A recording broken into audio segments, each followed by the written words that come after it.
Polisi telah menerbitkan daftar pencarian orang, DPO, untuk pelaku pengeroyokan ibu hamil di Jalur Puncak, Kabupaten Bogor.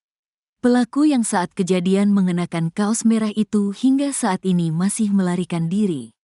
Pada tragedi pengeroyokan itu, korban melaporkan pelaku ada 3 orang.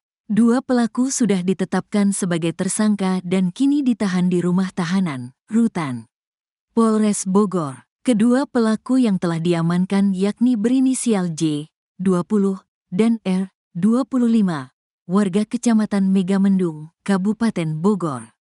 Pelaku yang dilaporkan oleh korban ada 3 orang. 2 orang sudah kami amankan dan sudah kami tetapkan statusnya sebagai tersangka, serta sudah kami lakukan penahanan di Rutan Polres Bogor, kata Kasat Reskrim Polres Bogor AKP Teguh Kumara. Sementara itu 1 tersangka lagi yakni D, 25, alias Dandi, yang juga merupakan warga Kecamatan Megamendung masih dalam pengejaran.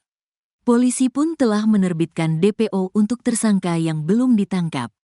Sedangkan 1 pelaku sudah kami tetapkan tersangka, dan kami terbitkan daftar pencarian orang, DPO, dan sampai saat ini masih dalam upaya pengejaran, tuturnya. Pihaknya juga hingga saat ini masih menunggu hasil visum korban yang dilakukan di RSUD Cibinong. Kompol Teguh Kumara juga mengungkap motif para pelaku sehingga nekat menganiaya korban. Motif pelaku menggebrak mobil karena merasa tidak terima pada saat salah seorang dari mereka pada saat memperbaiki atau mencoba menolong mobil yang terperosok, tersenggol oleh spion mobil korban, jelas dia. Hal itu juga berakhir dengan terjadinya cekcok antara korban dan pelaku. Maka dari itu mereka melakukan penggebrakan pada mobil korban dan meminta korban untuk berhenti, tandasnya. Aksi pengeroyokan itu terjadi di Tanjakan Cihanjawar, Desa Sukagalih, Kecamatan Megamendung, Kabupaten Bogor, Minggu, tanggal 22 Desember tahun 2024.